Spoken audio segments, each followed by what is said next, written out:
Hello, everybody. Welcome.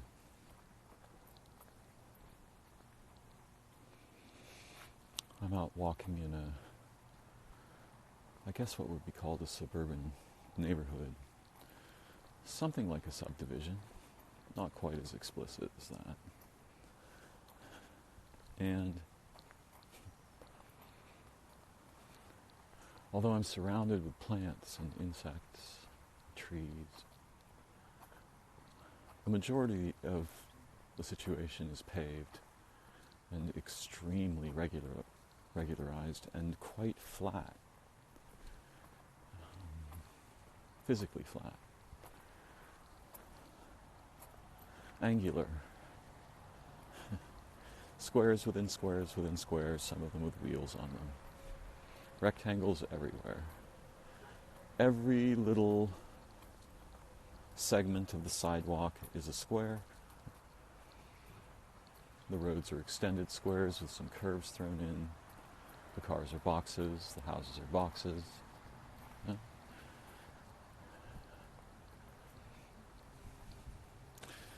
And what I find both fascinating and awe-inspiring and terrifying, I guess both was the wrong word for three things, is the lifelessness of the space where these humans live and sleep and do their things, and where I am doing my things, strange though they may be at the moment.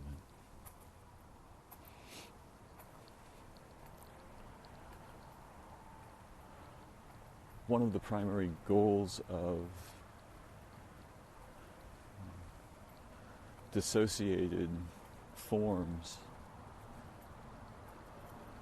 of human representational cognition has as its goal the eviction of ambiguity. You want to know that the same thing will happen every time you do a thing, such as start your car or drive it. It will always do the same thing, all the time. And most of what will be done are mechanical things. Open the can,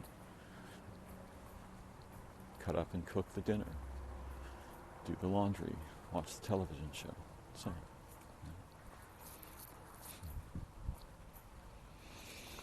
So,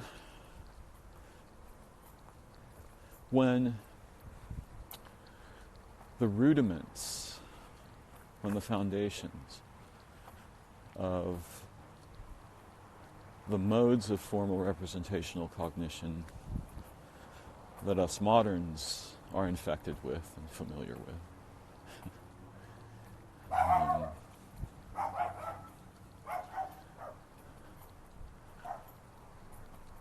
when our abilities of this kind, the representational kind, when they are captured by something resembling a kind of gravity in their shadow, in the negative aspect of them, then we see what we see in our world. The proliferation of devices and machines and mechanical frameworks, representational frameworks, monetary frameworks, all of these things. And underneath all of that, there's a number of imperatives, but one of them is to evict ambiguity, to get a predictable situation.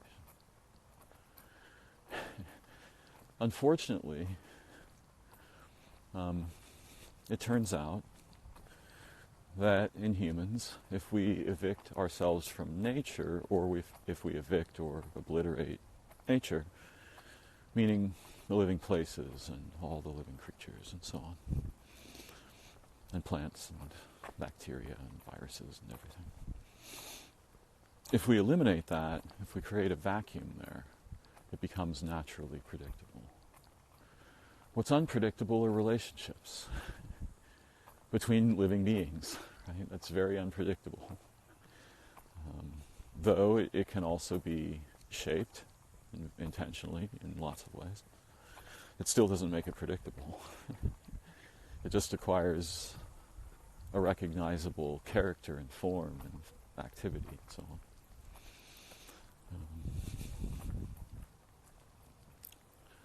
So it turns out that the more you kill a place, the more you kill off of it, the more desolate you render it, the more predictable it becomes. And some people would argue and say, yes, well, deserts are very desolate, but they are also unpredictable to be in one as a human. There's truth in that, but those are living places. So the nature is there. And make no mistake, the nature is here with me as well right now. I'm focusing on the segment or layer of the situation physically that I'm in, the place I'm at, where the humans have regularized the terrain for the sake of predictability. Yeah. And that regularization mostly means killing things, including each other and themselves, and the possibilities of liberty, intelligence, humanity. But they're doing it in a very structured and demonstrative way, or failing. My point was, the more you kill off of the terrain, the more predictable it becomes. Totally dead terrain with no living things in it, very predictable. It just stays dead. Right? It's within an environment, and as the environment changes, that affects if we make a box, say, and we put nothing in there, and we sterilize it and so on, it's still part of the universe, right? Those walls don't separate it from the universe the way the humans like to think. It does. I think if you're very careful with light and you close it off in a box, you can tell what it's doing. Wrong. You and the box and the light, you're all bound up together. It must be this way. Yeah. And only a model that takes this into account will succeed here. In any case, so if you have some primitive humans, and they're trying to learn how to make predictions, they're trying to form some of the faculties that we naturally acquire as we are enlanguaged. We would acquire them to some degree as unenlanguaged animals, but they would be different. But as we are enlanguaged and enculturated, we learn to predict various things. The heat will burn my finger, for example, if I put my finger in there for too long. So if you have some ancient animals and they're developing predictive capacities with embryonic representational minds, there's a strange problem, which is the more things they kill off around them, the more predictable everything becomes, and then it begins to look like their predictions are really good. Very powerful predictions. Because there's so little going on, right? In dead terrain, there's nothing happening there. And so what's been evicted is ambiguity.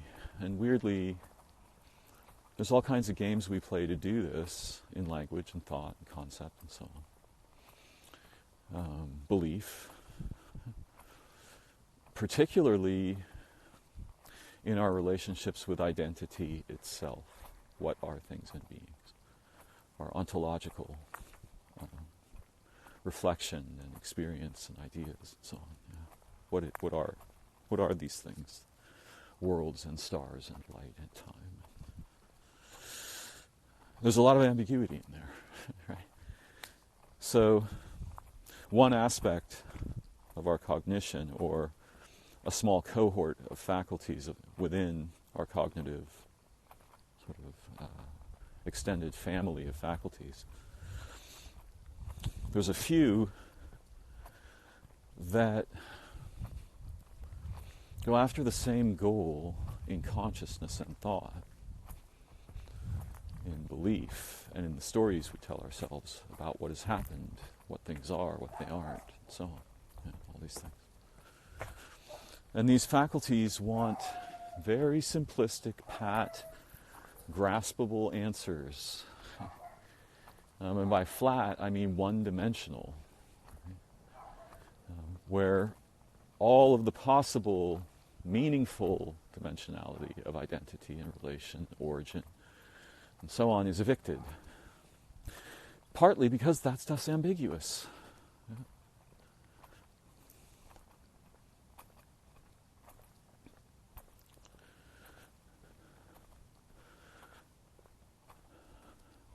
In the representational layer, where modern humans' minds are largely trapped, or at least generally, right, over the entire population, the vast, subpopulations would be pretty much completely compromised by representational cognition, or at least the ways that we implement it in our societies and such. Well, what if we could even just suspend that for a moment? Just suspend the whole charade of we know what things are and do, and let the natural ambiguity there in to our awareness and our consideration, our experience, our ideas.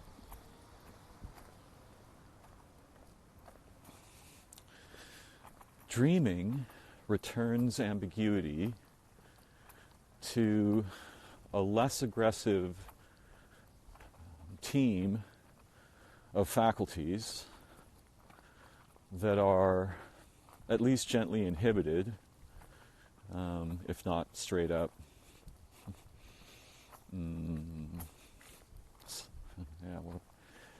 It sort of depends on how we look at it, whether we think the faculties are from the waking mind or not.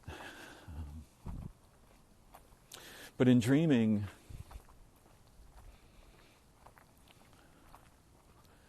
flat models of identity held to be true in the mind are the opposite of dreaming. Or they're an expression of the same faculties under extremely different originating conditions. The context is radically different, so perhaps the same faculties function in one way in dreaming, or in a vast array of ways in dreaming, and a vast array of ways in waking, and there's a little overlap. Hi, Bud. Hi. Yeah. Hello. Yes. Hello.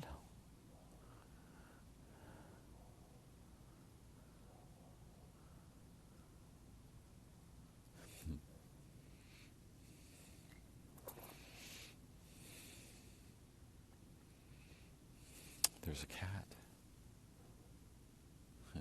with me. I know this old cat. It's a very beautiful soul. And we recognize each other.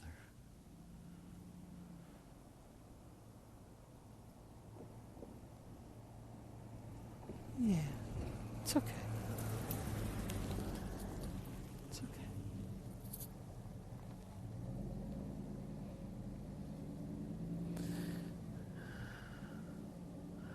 The big machine is very scary.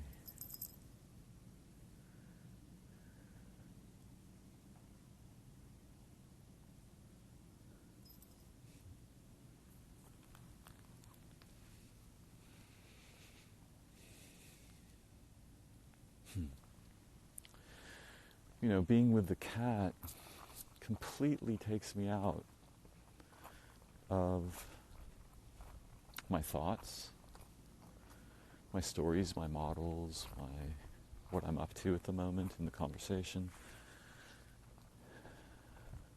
My whole mind transformed. All the castles in the sky that I had built, they crashed down and dissolved. And I can reconstruct them to a degree. But being with the cat just now was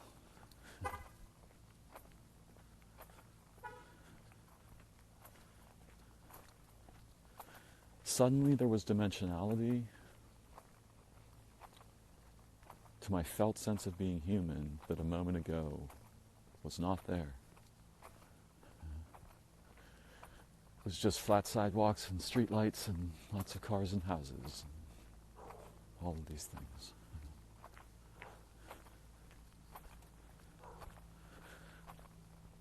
Cognitive representations become physical representations.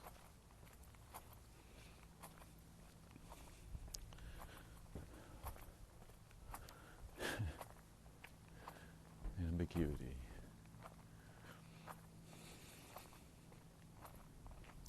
You know, these things are hard to talk about because if I say, for example, the humans are doing thus and such, that generalization isn't true.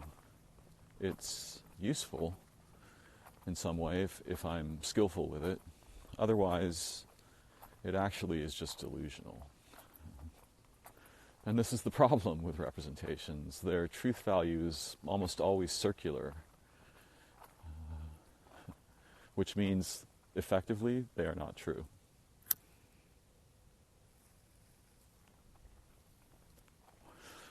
More intelligently, we might say that the cities are untrue to nature as nature is without competing against its own roots through humans with endless billions of objects being made and so on. Cars being driven, emails being sent, photos being taken.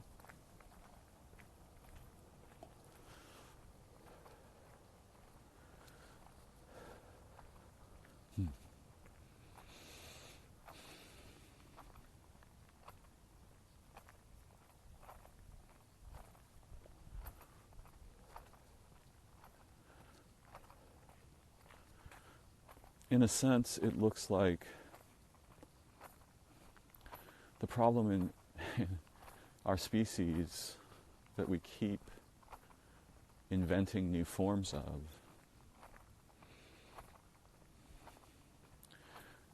is a method of defecting from memory, time, and relation. Let's include place in there too. Memory, time, place, and relation. Into artificially constructed frames of mind, and then physical behavior that follows that. Right? Our societies, manufacturing, cultures, war, prisons, political systems, religions, and so on.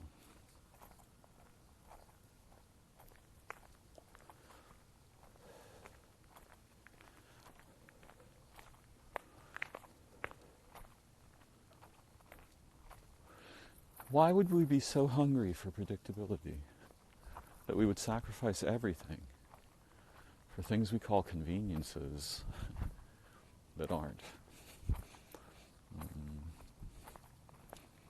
They're almost like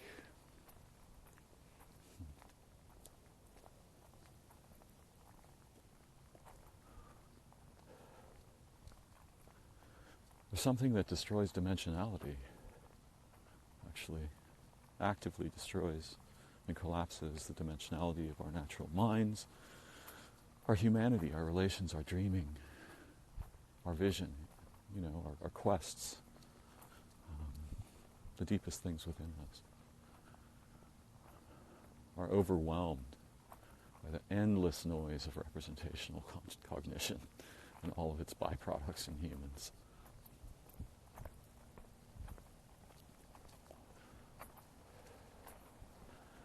Here comes another machine.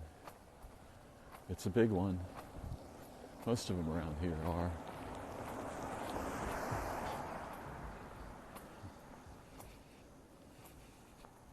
Other than the occasional intrusion of machines or the appearance of a cat,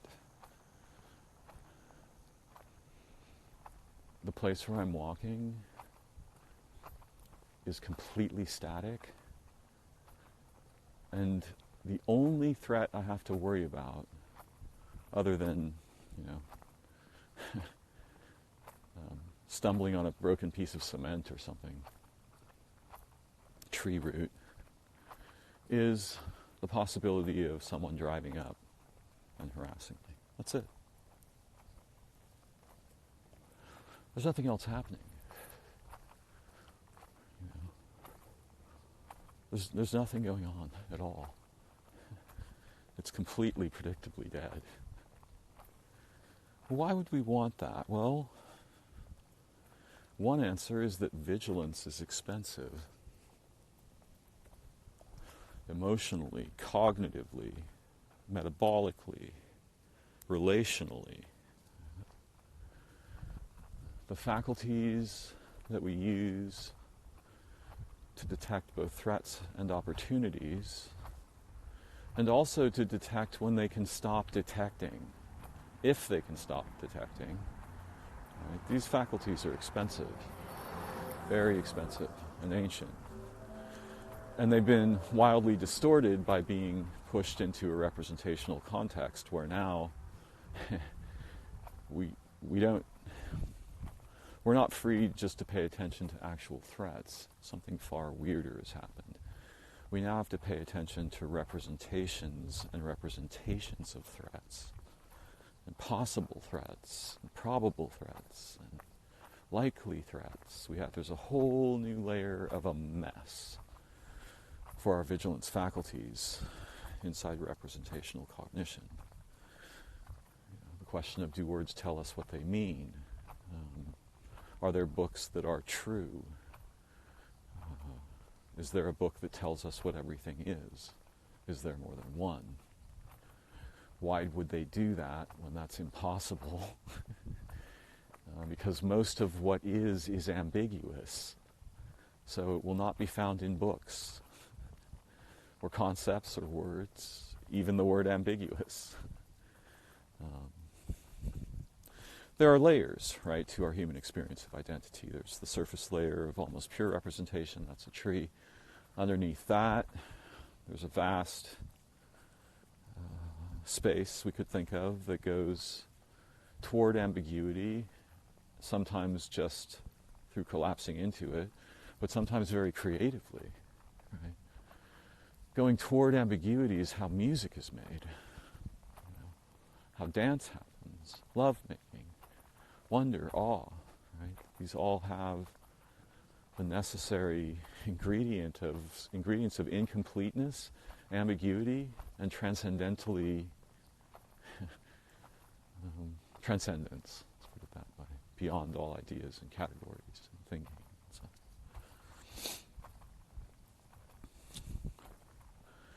So it's a layered situation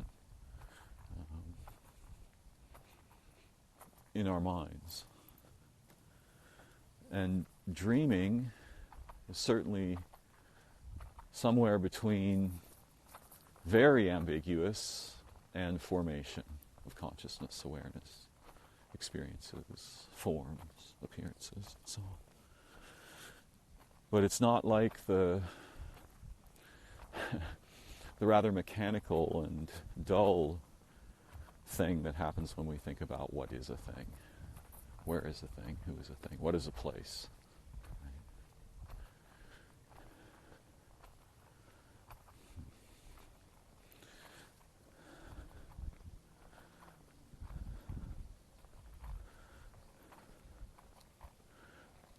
The moderns are very good at temporarily evicting ambiguity at unimaginable cost and costs that should never be paid.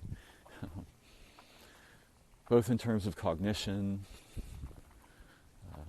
the way that we play with thought, language, and ideas, most of us moderns is so crude that almost any other way would be better. It leads us into a terrain as flat in terms of identity and opportunity and relation as the one I'm walking in now. I would love to be relating with people right now. That would be fabulous. I'm walking past hundreds of houses filled with people, not relating with any of them.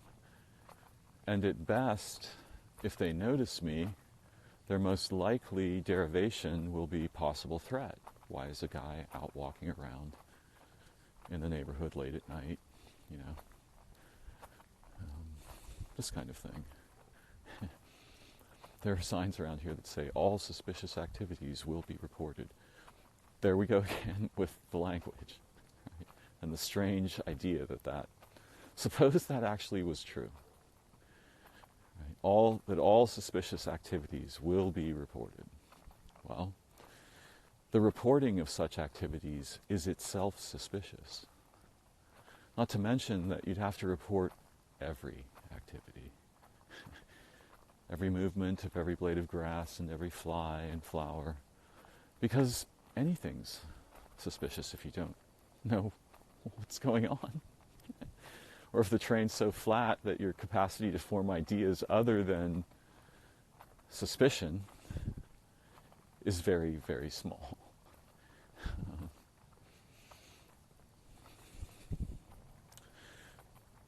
We also live in a variety of very terrifying situations as regards vigilance. For most of us, most of the time, our vigilance faculties are cruelly warped and producing feedback in our representational thought, which influences our metabolic, the animal of us, deeply. So yeah, it's a rough go for us moderns. Before I began talking about this, I was thinking briefly about a feature of certain kinds of games, particularly electronic games. The feature is called a loadout. So you have a character in some game that goes with teams and probably is fighting something and taking care of each other and things like this. And each of the characters has different loadouts for different situations so that they can rapidly transform into a different version of themselves with abilities that are more suited to whatever the task that they'll be doing in the game is. And I was thinking that we're stuck with a really shitty loadout for our minds as moderns. Or, a bunch of off-the-shelf crappy loadouts that mostly have the strange function that a loadout should never have, of precluding you from getting any other loadout at all, right? That's a really weird thing for a loadout to have. And so our minds are formed from what we might think of as what? In this model, anyway.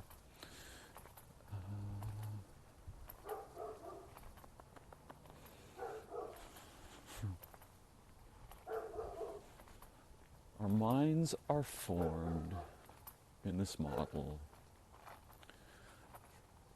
from a synergy of the effects of a small number of elements. And if those elements are really good, they can make all kinds of different synergies. But if they're particularly bad, or impoverished, or crippling, right, in that case, we get into a situation where we can't swap out the elements. We're stuck with elements that not only don't work well, but preclude us from replacing them. And I think part of my hope is that we can discover ways of understanding how representational cognition works and doesn't, and how we can together pull the elements that have so long trapped our people in epochs of tragedy and injustice and ignorance, consumerism, war, ridiculous nonsense. If we could just pull those elements and get some better ones in there, at least in our children, at least for them, rather than just continually infecting them with the incredibly dangerous array of elements that we're familiar with. Our minds are made for forms of relation the humans have largely failed to imagine, but have sketched in films and stories, however poorly. But we've got a loadout, myself included, right, that prohibits and precludes that and evicts us from it and regularizes identity, role, meaning, until there's not much of either of any of those things left at all. It's like the skeletal remains of a role, the skeletal remains of meaning, a bone that was once an animal, right? Is how most of the modern systems work. It's a little different in different languages. Some of the ancient languages, probably Chinese and Japanese and Arabic and Hebrew and all kinds of other examples. Those maintain some dreamlike dimensionality that leaves a much vaster space in which living minds can grow and learn and discover and awaken. But their cultures, like ours, have been infected with, I don't know, the thrisp army of the moderns. We could call it Western civilization, but I think that's a almost useless generalization and not entirely true. It's something more like technologies, and the processes and imperatives that support them and generate them, and so on.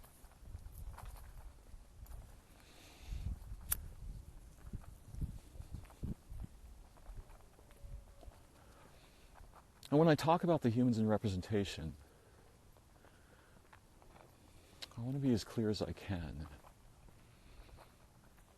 It's almost a mode of anti-dreaming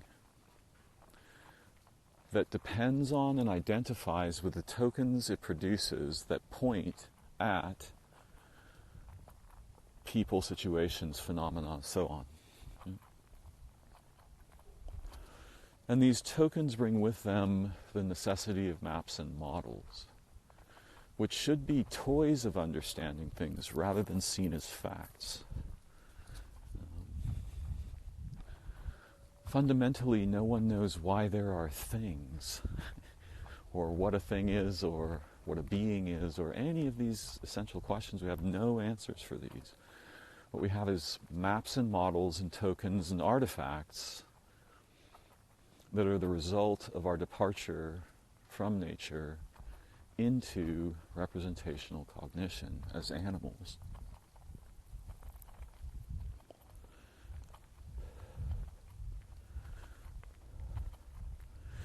It seems very likely to me that ancient peoples were at some phase in the development of our cognition very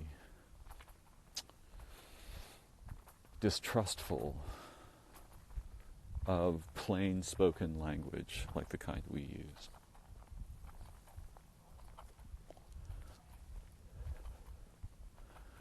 Most forms depended on song for their root elements. Song plus language But language alone, very confusing. And the idea of writing language, you can see how the representations kept becoming more and more artifacted over time. Music is lost. We have just speaking now. And then comes writing, where there's no sound at all, no music. Just words, just tokens.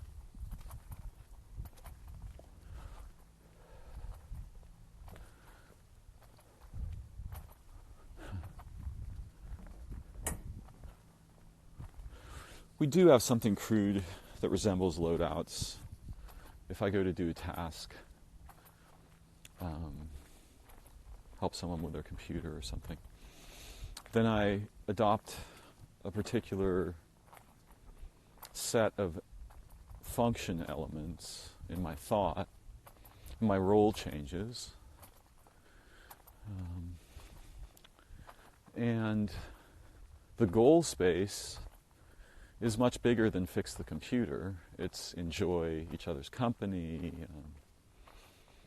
be human together, solve the problem, bring some light, this kind of thing. But you can see in what I've just described, there's a map. And this is what representational cognition is good at. The problem is that those maps are mostly fictional. They're just representational maps. They're not the phenomenon they're maps of. That's a completely different order of that which exists. But we take the maps as true and real.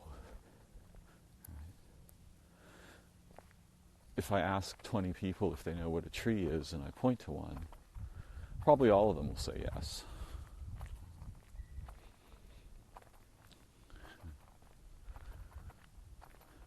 But no one knows these things. Even deeply, profoundly insightful people will admit it's a great mystery there. It's beyond conception.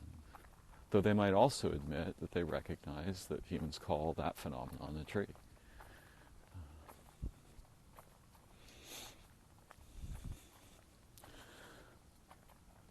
If we could lift our minds above the representational layer so that its systems and maps and functions became our playthings and learning tools, rather than dictating to us models of identity that are too flat for minds to entertain and survive. And the same with language. We can lift ourselves above. Minds exist above the products of representational cognition, not beneath. For many of us, much of the time, myself included, the vast momentum and the ubiquitous ever-presence of all of the artifacts of the way the humans are using representational cognition is profoundly compelling. You know, it's like being dragged along a path by a gravity that you might subconsciously notice but rarely becomes conscious.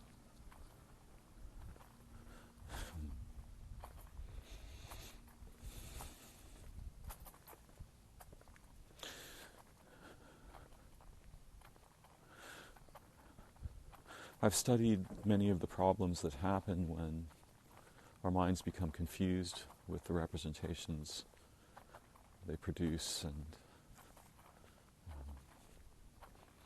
are subject to and manipulate and so on. There's all kinds of weird trouble there, a division between the true intelligence within us and the extremely narrow demonstrative acts in the repcog layer of human societies.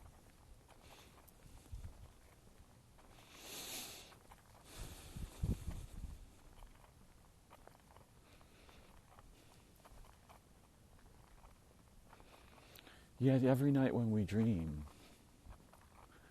that whole thing becomes much more malleable and soft. The whole, this is that thing, that is this thing, this is this person, that is that person, they did this, she did that, he wanted this, so on. All that stuff gets very blurry. And in that blur, there's space for life. In that ambiguity. It comes to life with meaning and relation and depth and richness.